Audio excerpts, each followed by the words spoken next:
10 à 17. Disons au nom du Seigneur. Amen. 10, c'est combien?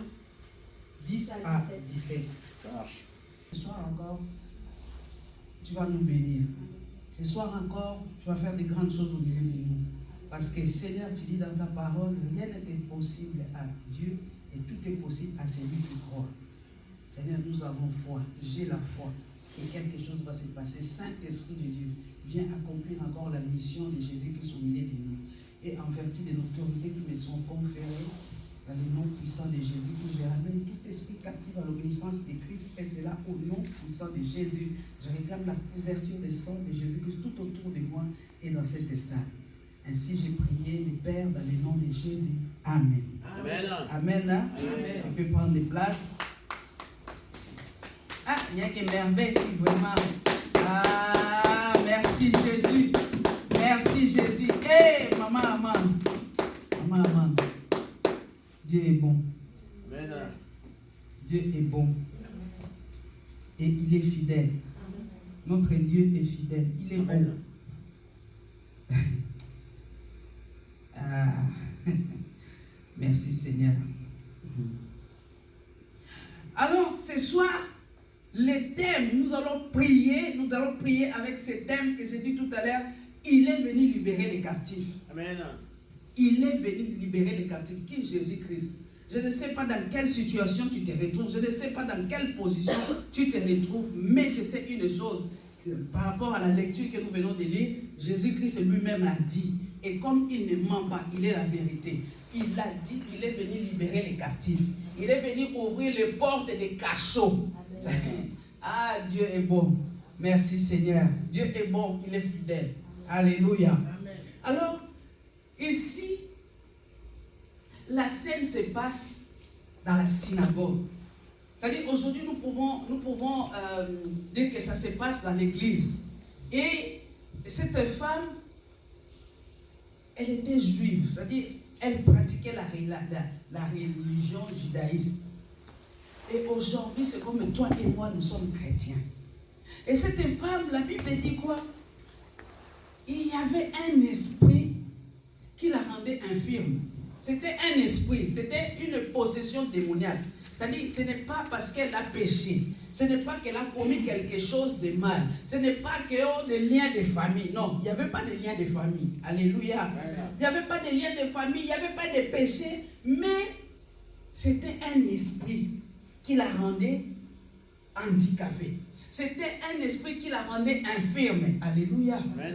Bien aimé, il faut savoir une chose que souvent nous ignorons qui nous sommes. Nous sommes enfants de Dieu, mais nous ignorons si nous sommes libres, hein, ou si nous sommes esclaves de quelque chose, ou si nous sommes sous la possession démoniaque. Voilà pourquoi les vendredis c'est fait pour la prière. Amen. J'aime les combats spirituels. Alléluia. Amen. Et donc la Bible dit cette femme était dépouillée de toute sa dignité. C'est-à-dire, imagine si ta vie est courbée comme ça. C'est-à-dire, tu dépends des autres. Cette femme-là ne dépendait plus d'elle-même. Parce que la Bible dit qu'elle était courbée. Je crois qu'un dimanche, on a parlé de ça. J'ai exhorté sur ça. Voyez-vous, essaye seulement d'être courbé. Si tu es courbé, c'est-à-dire tu ne peux même pas te relever comme ça. Et je me pose la question, cette femme, est-ce qu'elle était mariée? Parce qu'on n'a pas donné son âge. La Bible nous dit seulement que cela faisait 18 ans. Donc pendant 18 ans, on imagine, nous on suppose qu'elle était adulte. Alléluia. Amen. Pendant 18 ans, elle était courbée. Plus de dignité. Il n'y avait pas de dignité. Elle dépendait des autres. Je ne sais pas. Aujourd'hui, cette infirmité peut être une maladie. Aujourd'hui, cette infirmité peut être la pauvreté. Aujourd'hui, cette infirmité peut être toutes les mauvaises choses que le diable nous fait subir. Alléluia. Amen. Tu fais ceci, ça ne marche pas. Ça dit, ta vie, c'est une vie d'échec. C'est une vie de pleurs. C'est une vie de honte. C'est vraiment triste à le dire, mais il y a des chrétiens, il y a des enfants de Dieu, des fois, qui mènent une vie de honte. C'est-à-dire, la personne fait semblant. La personne fait semblant, mais en réalité, ce n'est pas ce qu'elle vit, ce n'est pas ce qu'elle montre. en réalité, elle vit autre chose. Mais ma prière ce soir, que toi et moi, que nous ne puissions plus faire semblant. Parce que trop, c'est trop. Trop, c'est trop. Vraiment, Jésus n'est pas venu pour ça. Jésus n'est pas venu pour qu'on continue à faire semblant. Mais Jésus est venu pour libérer les captifs. Amen. Alléluia. Amen. Alléluia. Amen. Alléluia. Amen. Et nous voyons ce qui se passe dans les versets, plutôt verset 12. Au verset 12, il faut savoir une chose, que cette femme, la Bible dit au verset 12, lorsque Jésus la vit, Jésus lui adressa la parole et lui dit, femme, Dieu est délivré de ton infirmité. Waouh! J'aimerais ce soir que le Seigneur libère une parole comme celle-là sur moi. J'aimerais ce soir que le Seigneur arrête ses regards sur moi. Voyez-vous, dans cette synagogue, ils étaient nombreux.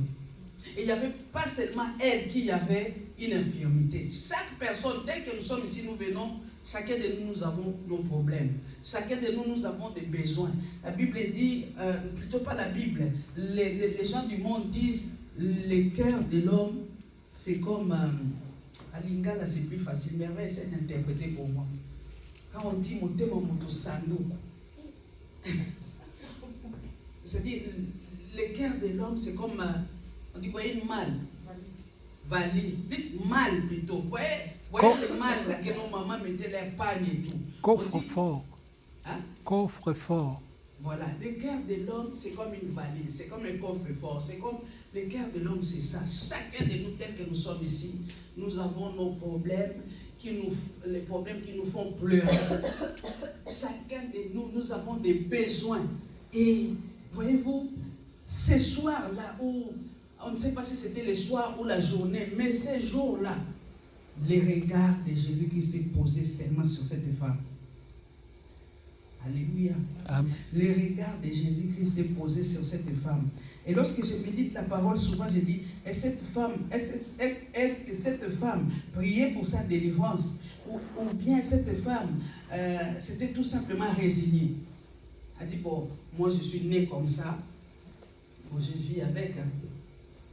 J'ai mouru comme ça, je suis née comme ça, ou peut-être c'est une maladie qu'elle a contractée peut-être dès son enfance, et elle s'est résignée. Bien aimé, ce soir je vais te dire une chose, je vais nous dire une chose, ne te résigne pas. Amen. Ne te résigne pas. Maman Adassa ne dit pas, bon, si Dieu veut, hein, c'est comme ça souvent on dit, tu vois, c'est-à-dire, si tu vois un chrétien qui a ce langage-là, c'est-à-dire, elle s'est déjà résignée. Elle a accepté la situation. Que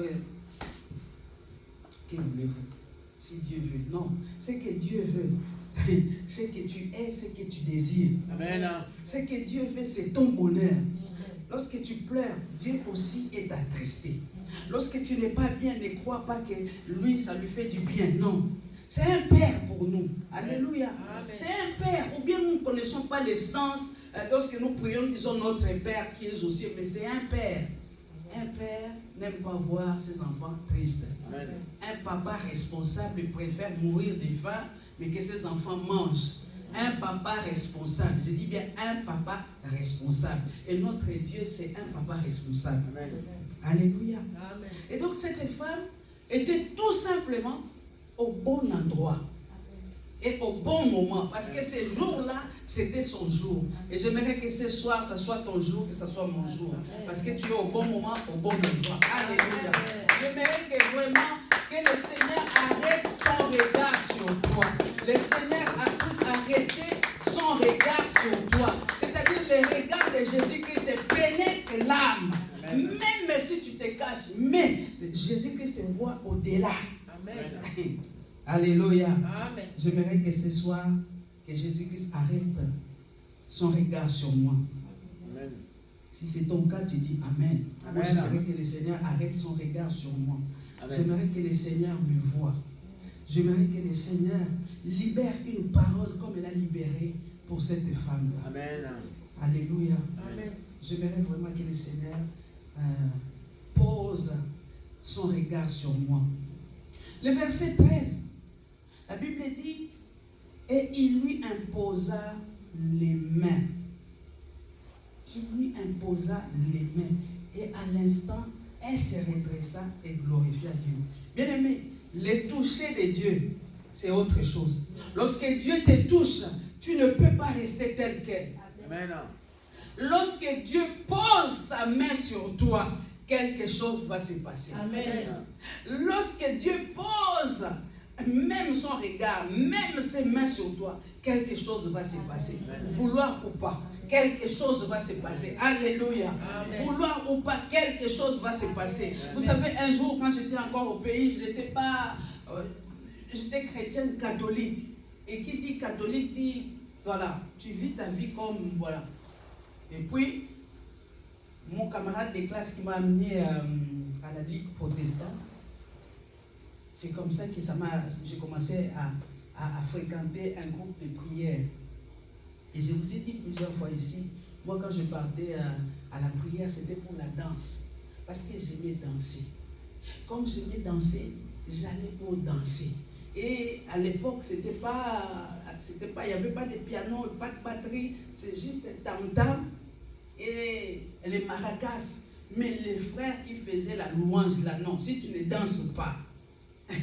Donc je partais pour danser. Et il est arrivé qu'un jour, il y avait un séminaire. Il y avait un séminaire et le pasteur qui est venu a donné son témoignage. Il a dit, voilà, moi je prenais l'alcool et tout. Et puis, un jour j'ai prié et le Seigneur m'a guéri. Et il y avait quelqu'un d'autre qui est venu à la réunion, qui a écouté ces témoignages. Et la personne aussi qui prenait de l'alcool. Quand on dit alcool, c'est-à-dire que j'étais accro. Je prenais la bière, ce n'est pas une bouteille, des bouteilles. Et j'étais jeune. Maman Esther, ce n'est pas une bouteille. Je veux finir un casier de Primus. Et j'ai commencé dès le matin. Dès le matin, je prenais ma Primus et tout. Des fois même, je mangeais petit déjeuner. Donc c'était moi, mon petit déjeuner, c'était Primus. Et ce jour-là, je suis partie à la prière. Comme je dis, moi, je partais pour danser. Donc, quand la louange finissait, le reste, ce n'était plus mon problème. La parole, donc je m'ennuyais. Mais le problème, comme j'aimais danser, je partais pour la louange. Or, la louange, la prière commençait à 17h. Donc, de 17h à, je crois, 17h30, c'était la louange. 17h30 ou 17h, voilà, 17h30 ou, enfin bref. Et je ne ratais pas. Donc, 17h pile, j'étais là pour la louange. 17h30. C'est là que tu regardes la montre. Tout ce que les prédicateurs disaient, ça rentre à gauche, ça sort à droite. Donc, ce n'était pas mon problème. Moi, c'était la danse. Et ce jour-là, curieusement, j'étais au bon endroit. Ce jour-là, Jésus-Christ a posé ses regards sur moi. J'ai écouté ce témoignage-là. Et comme ça, comme une blague, j'ai dit, si c'est vrai, vraiment, Seigneur, j'aimerais que tu fasses comme tu as fait pour cet homme. Ce qu'il a dit là, moi aussi, j'aimerais vraiment, Seigneur, que tu me délivres de ça. Et je suis rentré. Vous connaissez la suite. J'ai déjà donné mon témoignage plusieurs fois. Et c'est comme ça que Dieu m'a délivré de l'alcool. Alléluia. Amen. Tout simplement parce que j'étais au bon endroit, au bon moment. Et surtout parce que j'étais aussi disposé. C'est-à-dire, j'ai ouvert mon cœur ce jour-là. Moi qui partais pour la danse, mais quand j'ai écouté ce témoignage, j'ai dit, Seigneur, moi aussi, fais pour moi. Avec ma foi, c'est-à-dire ma foi, donc, en quelque sorte, un peu comme une enfant. Il y avait aussi la naïveté. Alléluia. Parce que je ne connaissais pas encore ce Dieu-là. Je ne savais pas comment Dieu agissait. Mais j'ai vu la main de Dieu dans ma vie ces jours-là. Parce que j'étais au bon endroit, au bon moment. Le toucher de Dieu change quelque chose. Amen. Si Dieu te touche, quelque chose va changer. Amen. Si Dieu te touche, quelque chose va te passer, Amen. Va se passer dans ta vie. Tu ne seras plus la même. Tu ne seras plus les mêmes. Alléluia. Amen. Le verset 14 et 15 dit quoi? La Bible nous dit, au verset 14 et 15, les chefs de la synagogue, indignés de ce que Jésus avait opéré, cette guérison, un jour de sabbat, dit à la foule, il y a 6 jours pour travailler, venez donc vous faire guérir ces jours-là et non pas les jours de sabbat. Bien-aimé, sache une chose, que lorsque Dieu va commencer à te toucher, lorsqu'il y a les touchés de Dieu, lorsque Dieu va commencer à te visiter, il y a l'opposition. Amen. Il y a toujours l'ennemi, maman l'a dit, l'ennemi ne lâche pas, il va s'opposer. Alléluia. Amen. Voilà pourquoi l'enseignement que nous avons commencé le mercredi avec le thème de la persévérance. Dieu agit, mais il faut persévérer. Il faut persévérer parce qu'il y aura toujours opposition. Il y aura toujours opposition. Pour que le diable te lâche, il faut vraiment qu'il voit qu'il y a la ténacité. Amen. Voilà, que tu es déterminé, tu dis non, je ne veux plus, je ne veux plus, je ne veux plus. Et par rapport à mon témoignage, vous savez, je suis la dernière de ma famille. Et quand on recevait des visiteurs à la maison, vous savez au pays comment ça se passe, on demande, ah tu prends quoi, tu prends quoi? Et moi, mes sœurs savaient déjà que je prenais ma bière. Et quand on me demandait, j'ai dit non, non, je vais prendre le Vitalo. Les sœurs me disaient vraiment, toi, en tout cas, cet enfant, ne la suis pas. Elle prend la vie du corps. Mais moi, je vous dis que je vais prendre le Vitalo. Pourquoi on voulait m'imposer, moi-même? Moi, je ne prends plus. Oh, ne la suis pas, elle est comme ça. J'ai dit, bon, je ne prends plus la bière. Moi, c'est Vitalo. Alléluia. Amen. Vous voyez, opposition. C'est ça qu'on appelle opposition. Parce que si tu n'es pas ferme, c'est à ce moment-là que tu vas dire, hein, bon, par respect, comme disait un comédien de chez nous, je vais manger, je ne mange pas beaucoup, je vais seulement goûter par respect. Donc, par respect, seulement pour acheter seulement la bière, même, mettez ça de côté, je vais prendre demain. Mais non. J'ai dit non, c'est fini. Avec ça, c'est fini. Je vais prendre Vitalo. Alléluia. Amen. Opposition. Bien aimé. Les diables utilisent n'importe qui. Même moi, les diables peuvent m'utiliser aussi. Alléluia. Amen. Les diables utilisent n'importe qui. Quelqu'un qui n'a pas craint son créateur. Hein? Vous connaissez l'histoire? Il a dit à Jésus, voilà, tout ça là, ça m'appartient. Mais il a oublié que c'est lui qui a créé toutes ces choses-là. Alléluia. C'est comme si aujourd'hui, je donne quelque chose à ma fille, et puis ma fille va dire, maman, si tu veux que je te donne. Vous voyez, il a oublié que c'était son créateur. Il dit, tout ça m'appartient. Toi, agenouille-toi seulement, et je vais te donner. Ah, alléluia. Amen. S'il n'a pas craint son créateur, tu crois que c'est toi qui ne vas pas craindre. Il peut utiliser même ton père, il peut utiliser ta mère, il peut utiliser tes enfants, il peut utiliser ton mari, il peut utiliser ton épouse, il peut utiliser ton employeur, il peut utiliser ton banquier, il peut utiliser n'importe qui. Alléluia. Amen. Alléluia. Amen.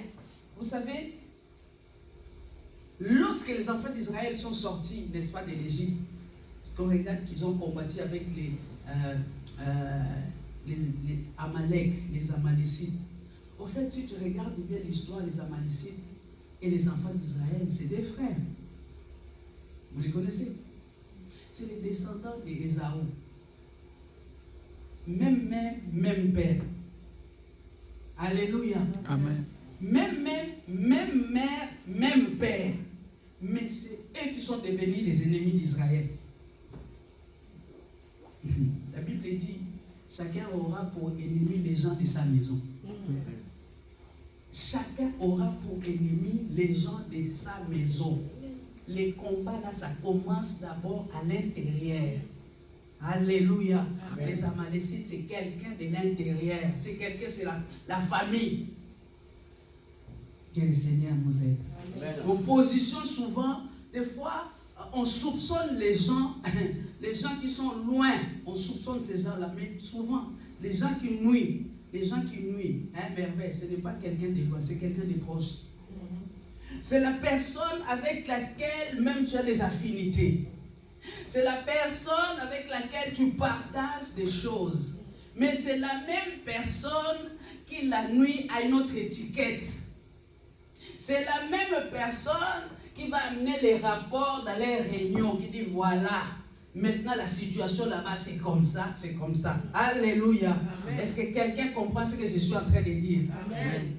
Judas, ce n'était pas quelqu'un de loin. Judas, c'était un proche. Et il y a certaines qui disent même qu'il faisait partie de la famille de Christ. Alléluia. Amen. Alléluia. Amen. Alléluia. Amen. Je parle de l'opposition. Lorsqu'il y a opposition, ce n'est pas le moment de baisser les bras. Lorsque tu sens que c'est compliqué, ce n'est pas le moment de baisser les bras. Amen. Alléluia. Amen. Ah, lui, il fait son travail, toi aussi, il faut faire ton travail. Amen. Quand j'étais enfant, à l'école du dimanche, bon non, pas à l'école du dimanche, mais le catéchisme, c'est resté dans ma tête.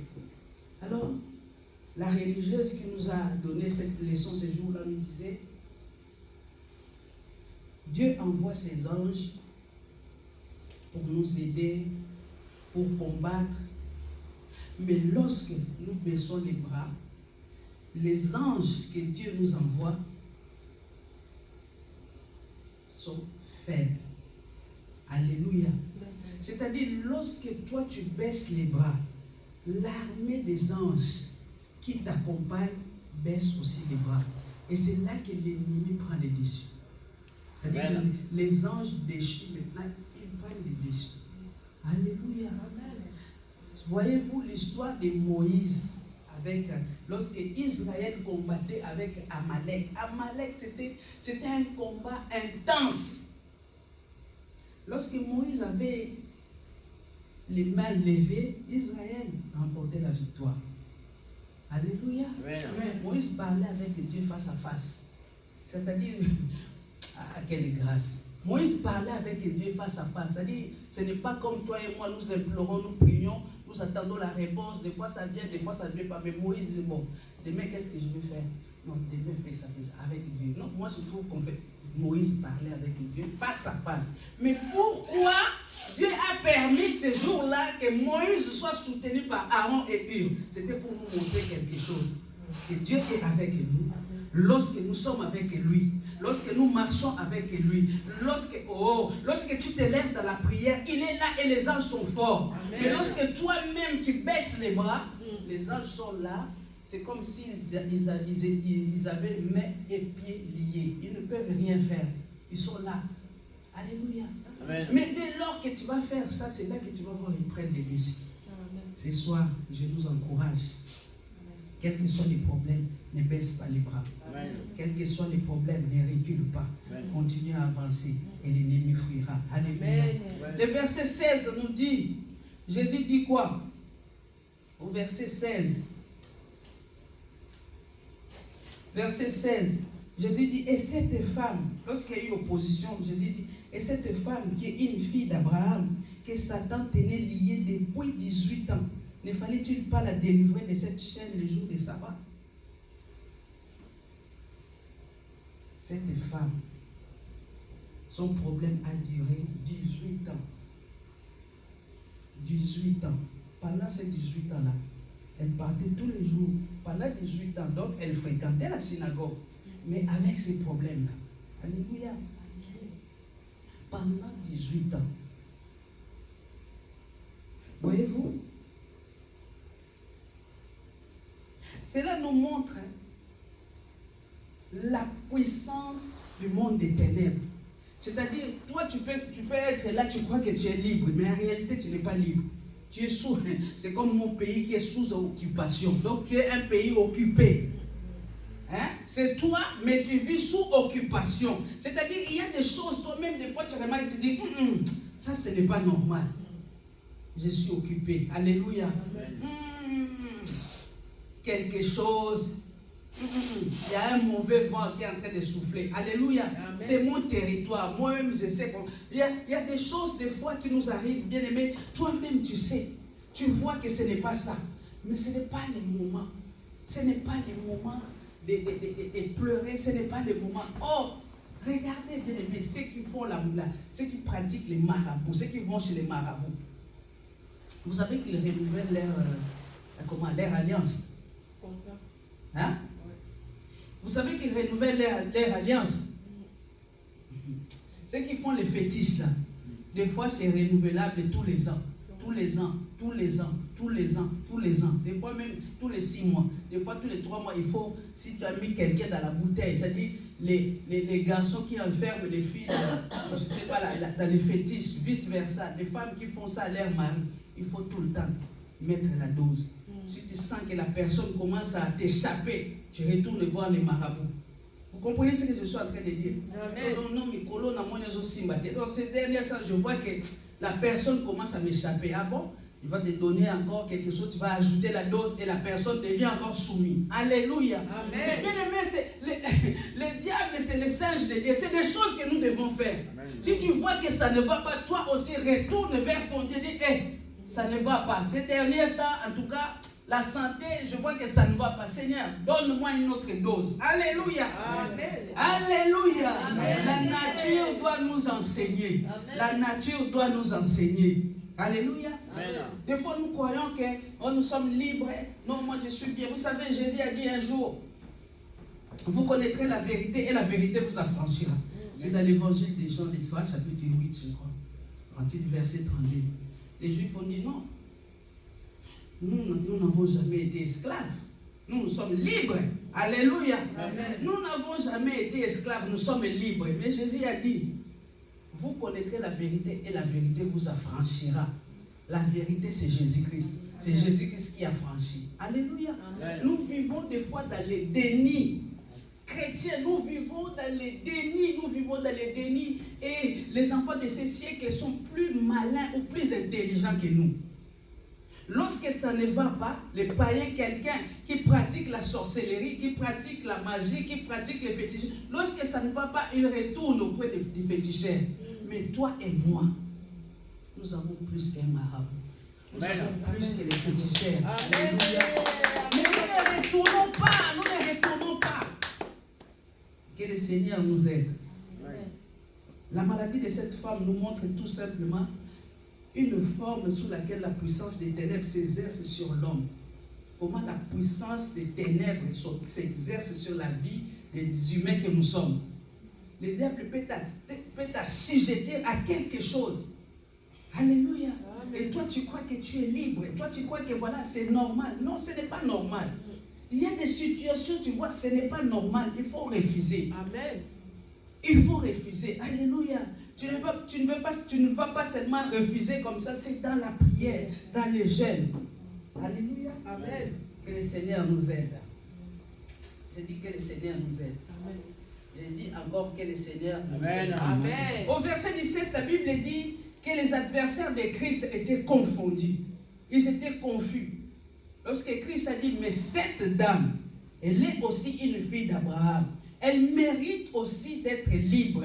Ce soir, nous méritons d'être libres. Amen. Nous méritons de vivre heureux. Amen. Nous méritons. Amen. Parce que Jésus a payé les prix. Amen. Nous sommes aussi la postérité d'Abraham. Et nous méritons de bonnes choses. Amen. Et ses ennemis étaient confus. Les ennemis de Jésus-Christ étaient confondus. Alléluia. Amen. J'aimerais qu'on prie. Il nous reste 25 minutes. Tu vas te lever et nous allons prier. Tu vas te lever et nous allons prier. Premier point de prière. Nous allons prier contre tout esprit d'infirmité. Ici, nous avons vu que ce n'était pas à cause du péché. Nous avons vu qu'il n'y avait pas de lien de famille. Parce que nous sommes tous habitués liens de famille. Mais ici, il n'y avait pas de lien de famille. Il n'y avait pas de péché. C'est tout simplement une possession démoniaque. C'est-à-dire, ne crois pas que si, parce qu'il y a des personnes qui disent, non, moi de toutes les façons, je ne vos églises, moi je ne prie pas. Moi je ne fais du mal à personne. Moi je ne fais du mal à personne, je ne prie pas et tout. Ne crois pas que si tu ne fais pas du mal à personne, que le diable va te laisser tranquille parce que toi tu ne fais pas du mal à personne. Il attaque tout le monde. Alléluia. Amen. Il tape à gauche, droite, partout il tape. Premier point de prière. Tu vas prendre la Bible dans le livre d'Exode chapitre 22 verset 18.